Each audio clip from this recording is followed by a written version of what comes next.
I want to make this very clear. I live alone, and I have no children.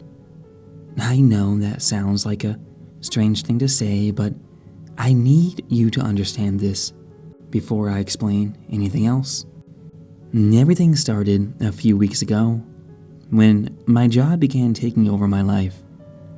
I haven't been home long enough to do much more than eat and sleep, much to the dismay of my dog, Marcus, who misses our nightly games of fetch. It was already dark when I pulled into the driveway of my humble 2-story home. I sighed deeply as I opened the front door and shut it behind me. "Marcus, where are you, boy?" I heard him bark somewhere deeper in the house. Opening the coat closet, I hung my jacket, ready for a few moments of relaxation before bed. "Dad?" I froze. "Dad, is that you?" I spun around to see a young woman looking at me with a smile on her face. She was maybe 18 and stood beside my couch as if she'd been waiting for me. She smiled like I was exactly who she'd expected to see. "Did you have a good day, Dad?" I backed up against the door. "What are you doing in my house?" I whispered. The girl tilted her head to the side. "What? Who are you?" She chuckled awkwardly. "Come on, Dad, it's me, your daughter." I stared at her and she frowned. "Hey, what's wrong? Is everything okay?" She began to walk to me. I quickly turned and left the house, slamming the door behind me. I pulled out my phone and called 911. 911, what's your emergency?" "Yes, someone broke into my house. They were waiting for me when I got home." The dispatcher took my name and home address before promising 2 officers were on their way. I stood by my car until a squad car pulled up, and sure enough, 2 officers got out. "How are you doing, sir? Is everything all right?" The first one called out. "No, everything is not all right. I came home and found a stranger inside of my home." "Okay, stay calm, sir," the other officer said. "Have you ever seen this person before?" "No, I have no clue who she is, but she kept calling me Dad. I don't have any kids." They nodded. "We'll handle this. Then you can get back to your evening, okay?" They walked to the front door and I followed. Knocking firmly, the first officer loudly said, "Ma'am, open the door. It's the police." There was movement inside, and before long, a shadow was seen in the front door. The door opened slowly, revealing the same girl from before, who was clearly nervous. "Officers, what's wrong? Is everything okay?" Her eyes found me standing behind the pair. "Dad, what's going on?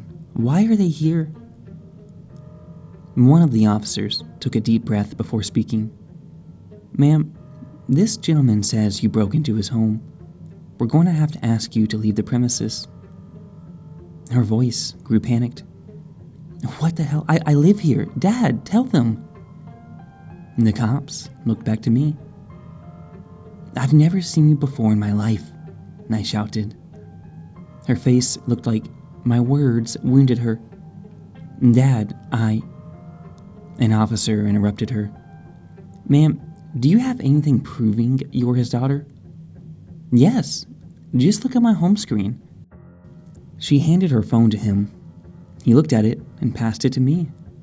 It was a picture of the 2 of us, smiling, my arm wrapped around her, as we both posed in front of the Statue of Liberty. I took that trip to New York City last year, alone.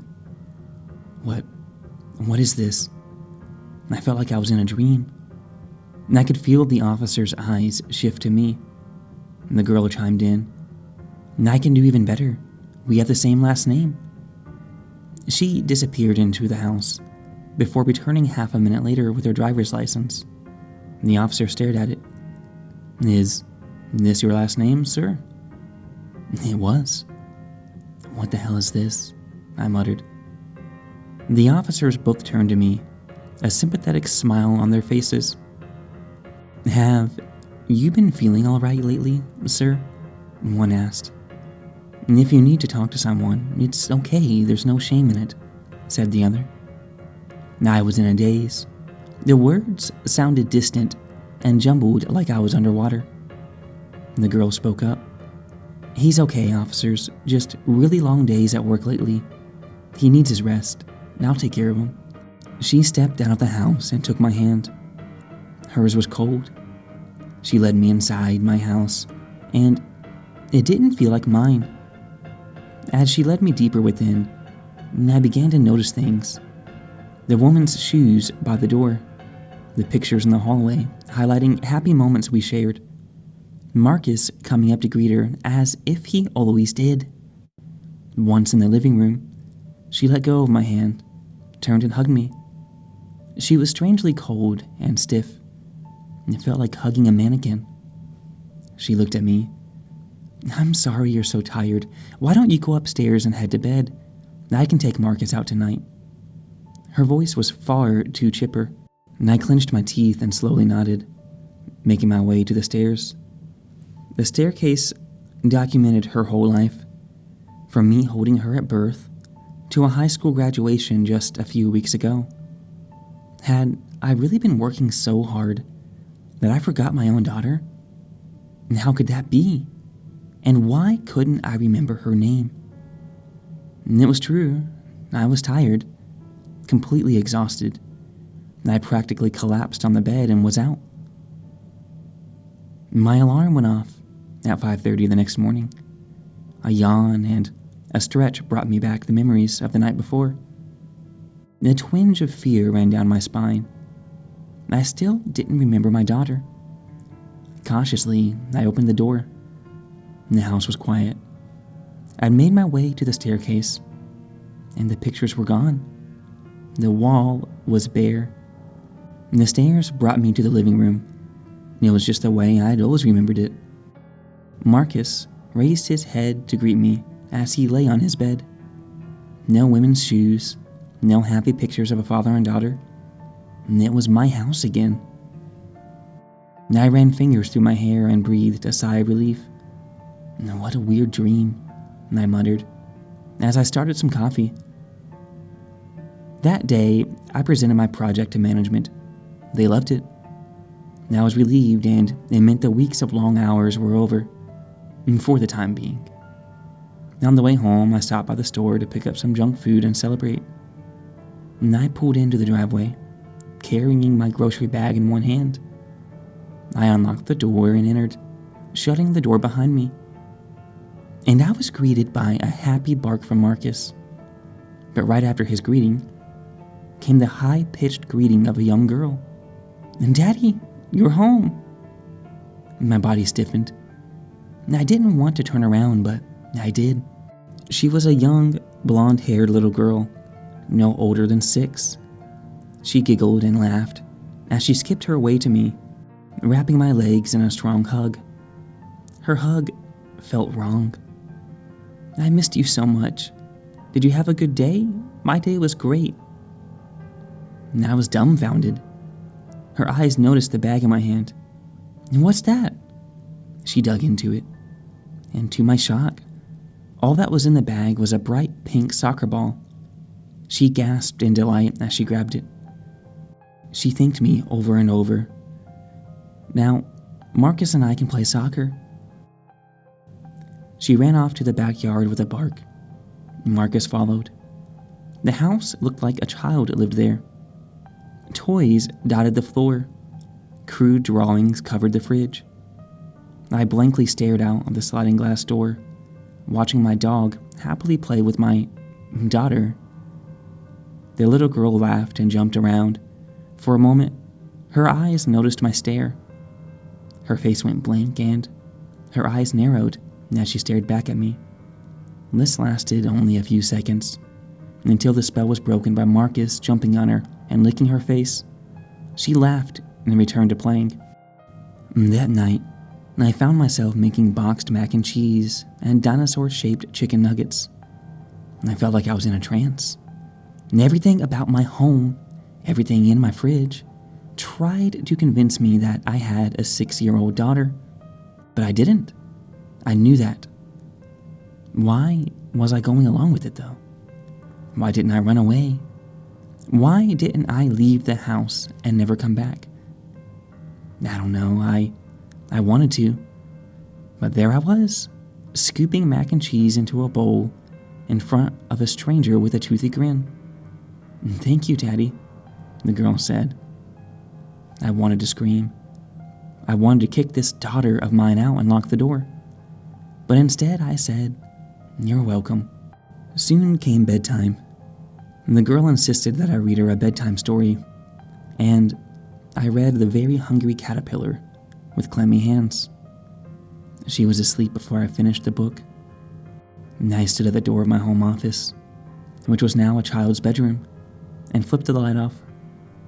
It was after midnight when I awoke to the sound of my bedroom door creaking open. I looked to the half-open door, and the silhouette of a little girl stood there. The shadowed figure stood there, frozen for a moment, before saying, "Daddy, I'm scared. Can I sleep with you?" My mind screamed no, but my mouth said, "Sure, darling." The shape crawled into my bed and fell asleep. I remained awake. At some point, I must have fallen asleep though, because the alarm went off and I woke up. The girl was gone. The house showed no sign of her ever being there. No toys, no drawings, and no mac and cheese. This continued for weeks. Every morning, my life was the same as it had always been. A working man and his dog. And at night, someone was pretending to be my daughter. It was always different though. Sometimes it was a teenager, sometimes a child. And a few times it was a middle-aged woman. And a few days ago, it was an elderly woman who croaked out, "Dad, is that you?" when I returned for the day. I still don't know why I stay. Every morning it was so easy to convince myself that the night before was just a bizarre dream and it wouldn't happen again. But the moment I stepped inside, I was drawn back into the lie.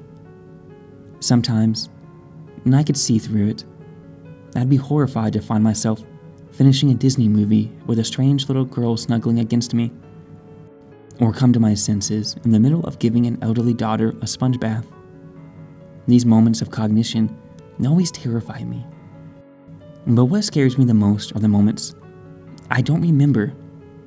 The nights when I had no mental resistance, I just hugged and laughed with my daughter. And 2 days ago, I tried to leave. After work, I drove to a hotel. I sat in my car at the lobby door. I wanted to go in, I really did. But a thought in the back of my mind overcame my desire. It told me my daughter missed me, that she needed me, and I had to go home. I tried to resist, but I soon realized I was already back in my driveway, like a stringed puppet. I made my way to the door. My daughter stood in the entryway, and as I entered, she looked about 5, and her eyes pierced me. "You're late, Daddy." Yes, I know. Something in me urged me to tell her where I had been. It took everything I had to lie. Traffic was bad, darling. Her head tilted slightly as she continued to stare at me, and my eyes fell to the floor. After a long while, she said, "Okay," with a forced smile. "I'm hungry." And I don't remember anything else from that night. Morning came and the house was again the memory of a life nearly forgotten. I fed Marcus, pulling him in close for a hug. I whispered to him, "At least we're in it together, buddy." And I then headed to work. And the workday flew by, and before long, I was driving back. I opened the front door and called out, "I'm home." And the house was quiet. Normally, I got a happy bark from Marcus and a hello from my daughter. The house seemed empty. A strange smell filled the air. I made my way to the living room, and my stomach dropped. There, on the living room floor, was the lifeless body of Marcus, deep red Blood soaked into the surrounding carpet. His chest cavity was ripped wide open, and a pile of intestines dotted the floor. I stared in disbelief before fear filled my gut. I had to get out of there. I turned back to the door, but I froze. My 10-year-old daughter was standing between me and the door. She held her hands behind her back. Her clothes were stained with blood and guts. Her face was dripping blood, and a wide smile filled her face. Her teeth were also stained red. "I got hungry, Daddy," a happy little voice said.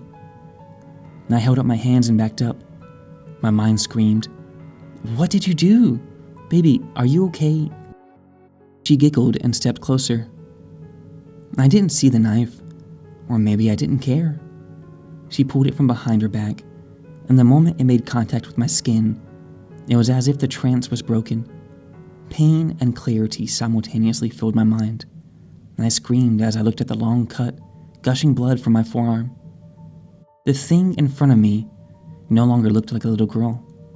I saw it for what it was. It was thin and grotesque. Its arms far too long, and it had no mouth. But as its empty eye sockets stared at me, the high-pitched scream of a little girl filled my mind. I ran. The living room's sliding glass door was behind me, and before the thing could grab me, I had it open and ran off into the evening. Now I'm writing this at work. I don't know why I came here. I remember driving here last night and waiting in the parking lot for the sun to rise and for my coworkers to show up. My boss asked me about the cut on my arm. Something inside me forced a lie. My dog scratched me. As I write this, I feel myself slipping. It's almost quitting time. Please, help me. My daughter needs me. She's been so sad since Marcus passed away. But today, I'm going to surprise her and take her to the pet shop to pick out a new puppy. We'll have so much fun. And if you're still listening, make sure to like, subscribe, leave a comment, give an idea for a scary story, and I will actually turn your suggestions into a story you'll see on the channel.